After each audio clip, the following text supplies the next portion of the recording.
When Apple let loose the first barrage in the resolution wars with its Retina MacBook Pros, it was met with return fire from a surprising competitor, Toshiba. Apple's release of Retina on the Mac played in Toshiba's hands because the company already makes a wide range of televisions and has plenty of experience in the construction of LCD displays. Now, in May of 2013, the original Kirabook was released with a display resolution of 2560 by 1440, making Toshiba the first company to really release a Windows notebook that competes with the Retina's pixel count. There was a problem though. The original Kirabook just wasn't a very good notebook. The system ran excessively hot under load, and display aside, it was maybe average or below average by any other metric, which made its $2,000 price extremely hard to justify. Thankfully, the second-gen Kirabook aims to correct at least a few of these missteps, and thanks to a new processor and some adjustments to features and price, it feels like a much better machine.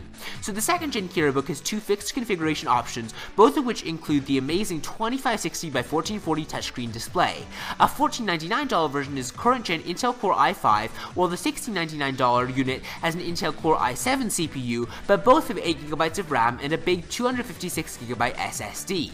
Now, perhaps because the past year has seen a steady stream of somewhat average Windows laptops and nothing new or exciting from Apple in terms of laptop design, I find myself appreciating the Kirabook more this time round. Don't get me wrong, it still has some problems, but it is a much better notebook than before. So as far as design, the Kirabook is pitched as a premium product, and it certainly feels like one. The thin, light body is made of a magnesium alloy, which is both lighter and stronger than aluminum, and the desktop footprint is noticeably smaller than the 13-inch MacBook Air or Pro. Now, the design isn't too distinctive, I will say that. As with the original system, the gentle brushed metal look is hard to discern from Toshiba's sub $1,000 systems at even a few feet away. The keyboard also is slightly unspectacular, with, I think the keys are smaller than they need to be, but the clickpad makes up for that. It's actually a very good touchpad. It sports two-finger multi-touch gestures such as scrolling down a web page, and that works fine, which is an improvement over last year's Kirabook. The last year's model suffered from a number of different problems with the trackpad and with the keyboard that Toshiba's addressed more or less this time round. Now, connections, performance, and battery are sort of a mixed bag on the Toshiba Kirabook 2014. Thankfully, the laptop offers a wide variety of ports. It offers three USB 3.0 ports, and it also supports an HDMI port that supports 4K output in the rare event you have an external monitor with that resolution.